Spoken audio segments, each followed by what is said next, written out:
your buddy Z here has been reviewing history. And one of the more poignant topics is what I and others like me refer to as the Unholy Alliance, which basically comes down to the alliance between our Jesuit friends from the Holy Roman Empire, the Church of Rome, and our small hatty friends that currently reside in the Middle East, but seem to have originated from the Eastern Europe, Khazarian region. Thus, this unholy alliance. And it appears that these two groups forming this alliance, somewhere around maybe, let's call it 500 years ago, give or take, well, kind of seems like they've been kind of running the show.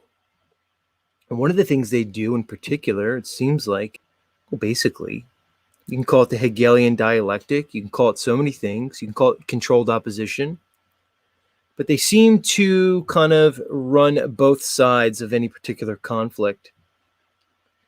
You can look at World War II and how both sides in that war seem to have been funded and controlled by the same organization that I speak of now.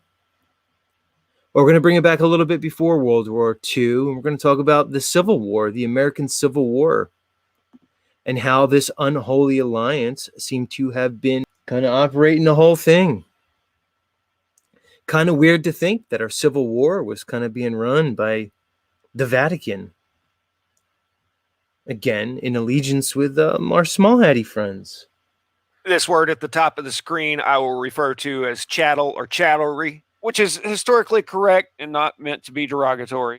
I'm just trying to tell you the history your teacher should have. But all right, so chattel slavery is basically another way of saying the traditional slavery that we remember in the antebellum South here in America preceding the Civil War.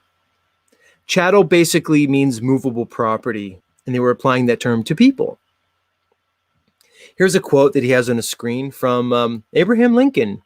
I'll read it for you guys. Ready? Bet you didn't know Abraham Lincoln said this. I quote, "This war would never have been possible without the sinister influence of the Jesuits."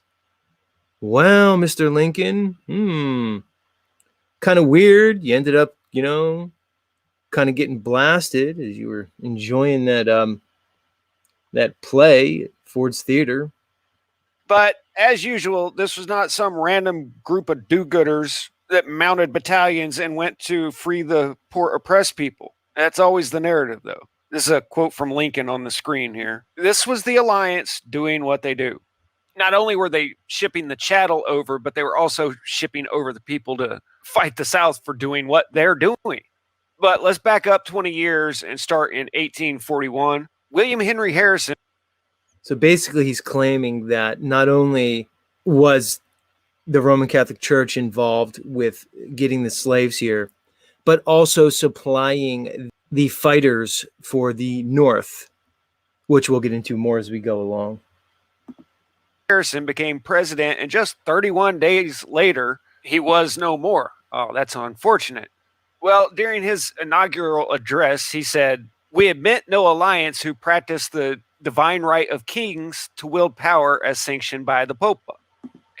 All right. So he makes that comment in his inaugural address as president, and he's dead 31 days later.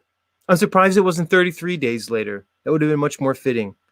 Maybe they jumped the gun by 2 days. Who knows? Harrison wasn't willing to accept Texas as a chattel state, and the alliance was wanting to use that as an issue to divide the people of the North. So Harrison retired from suspected ingestion of toxins. So next, in 1841, still John Tyler, the vice president, stepped up to the office. He played ball. Texas was admitted as a chattel state. And what do you know? The camaraderie of our fellow countrymen was fractured.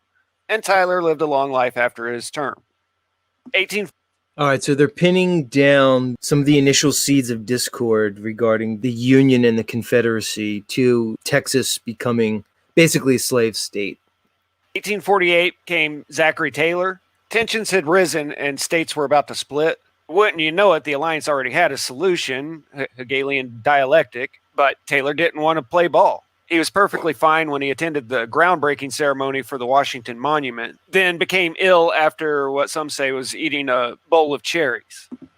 Uh-oh. I've eaten a lot of cherries in my life, and I've never died from it. So, so here we go, another one. Another president down here in this tumultuous time in history. But I'm sure it's just a coincidence, right? Next up was Millard Fillmore, last one. He passed the Compromise of 1850 that Taylor rejected, and he lived a good long life. It's a healthy thing to agree with Rome. So that gives you an idea of where things were at before 1860 and secession.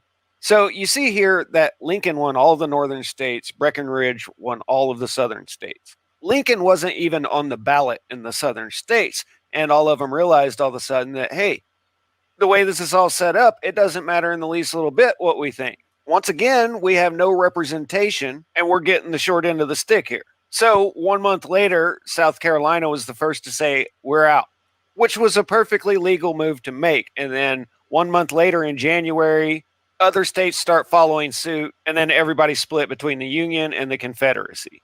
Now, the Confederacy just wanted to be left alone. You guys do your thing up there, we're good down here. There was even a group known as the Knights of the Golden Circle that wanted to make the South, the Yucatan Peninsula, Cuba, Caribbean, all one nation. But the Alliance wasn't having any of it, even though a lot of people in the North supported states' rights to secession. It was all about states back then. It wasn't the United States, it was the United States. I always love these pictures. What he's basically showing here is each side of the war. You have your Union and Confederacy. But how interesting. Each time you take a picture of their generals and like the leaders of each side, they both kind of have like the same issue with their hand. I don't know. Did they break their arm? Did they have to use their coat as a sling? Of course, the hidden hand. We know this. Interesting. So you have warring factions with allegiances to this higher order, this Masonic order. Now we have to remember, although the Masons in history may have started out under a particular ideology, certainly by this time in the mid-1800s, well, our nice Jesuit friends had been firmly implanted in the top of this Masonic structure. Thus the link he's making here with the Church of Rome. Ever heard about this? Both sides were being commanded by the same person, and unbeknownst to all of them, that person lived in Rome. Let's just say Southern leadership was heavily compromised. For example, at the First Battle of Manassas, Confederate forces were beaten back until Colonel Thomas Jackson, a true Southern hero, stood his ground and earned the nickname of Stonewall Jackson. This routed Union forces back towards D.C., but Lodge Brother Generals Beauregard and Johnson refused to pursue, and historians say that if they had, they could have ended the whole thing in a matter of days. All right, so if they had, they could have ended it in a matter of days. We see this same tactic being played out even in modern times, where you see war for war's sake. You see a war being protracted, likely by design. Let's just look no further than this Ukraine-Russia situation. Can anyone try to justify how that conflict is still going on now for months on end?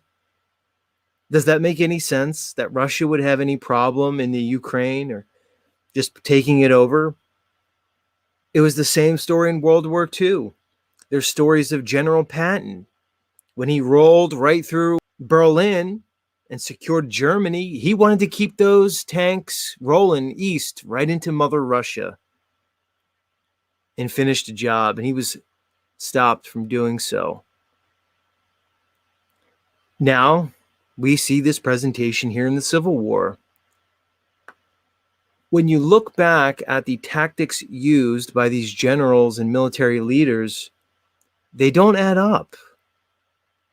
It strains credibility. It almost seems like they're perpetrating these protracted wars on purpose. And whatever this controlling elite is, they're less interested in who wins the war and more interested in the war itself. Notice how it says these were panicked Teamsters and civilians. The South had men trained up, ready to go. Southern leadership refused to go on the offensive and gave the North all the time they needed to train and deploy men, which we'll get to in a minute. There were other Southern generals that seemed to be working against the South, like the famous Robert E. Lee. At the Battle of Gettysburg, he ordered what's known as Pickett's Charge, where he sent his men into an absolute meat grinder across a mile of open ground against dug-in and fortified artillery and riflemen. You don't have to be from West Point to understand how incredibly stupid that is. The average person can run a mile in 8 to 11 minutes. So that's 10 minutes of cannonballs being bowled across the field, and Lee eliminated a third of Confederate forces in that one move. Yet people are so misinformed, they still held General Lee as a Southern hero. But the South was never going to win. There was an unrelenting flood of fresh young men coming into the North. I hope everybody's paying attention and making correlations to what's going on in the world today.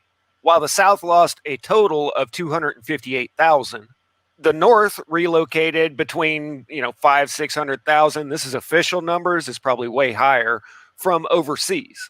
The majority of these coming from Germany, 216,000, and Ireland accounted for another 150,000. All right, so what do we know about Ireland? That's right. Roman Catholic. We were taught a concept of history growing up as if these wars were inevitable and they were just sort of a natural consequence of particular geopolitical circumstances. But if you study these things unfiltered, without the lens of indoctrination, you start to see the hidden hand behind history. You start to see the tactics that these elites use to maintain their power. One of their greatest tactics is divide and conquer. You keep the great unwashed. You keep the proletariat, the plebes, fighting amongst each other, fighting over the scraps of their elite table. And you basically get us to rip ourselves apart. So what do these two countries have in common? Pretty sure everybody knows where the Irish stand. Hey, they even use my name for the Rhinelanders. But yes, at this time, their loyalty was to Rome. So Lodge brothers from the South refused to make a move on the North when they had the chance, gave them enough time to draft so many people it caused unrest on the streets, then trained them and overwhelmed the South by sheer numbers. This whole time, southern cities were being flooded by people that were loyal to Rome and not home. This prompted people like Samuel Morse, the inventor of Morse code, to write books such as these, because anyone with half a brain understood what was going on. This basically says about the dangers to the free institutions of the United States through foreign immigration. This gentleman is contending that there was always a plan to subvert the United States of America through foreign immigration. He's presenting it through the Civil War lens, and you could even see it today. I mean, look at the situation we have now. A lot of people say the southern border is basically wide open, and it's not really impoverished Mexicans. It's basically single fighting age Islamic men. And even Father Chinnicky, a former priest of the order, wrote that unbeknownst to the Lodge brothers of both the North and the South, the Jesuits had infiltrated the Lodge in the late 1700s and taken control of the leadership. So think about the late 1700s. It's also the time we hear about the initiation of the Bavarian Illuminati. This was always a weird concept for me to grasp, the ubiquitous control nature of the Roman Catholic Church, seemingly through this Jesuit order. They seem to have been like a militant arm of Catholicism. Look at the academic institutions, the Jesuit-run academia that we see. Even when you look at so-called science, for the last 300 or 400 years, even 500 before America. You see the influence of this Jesuit order. So essentially, the entire lodge was serving Rome and didn't know it.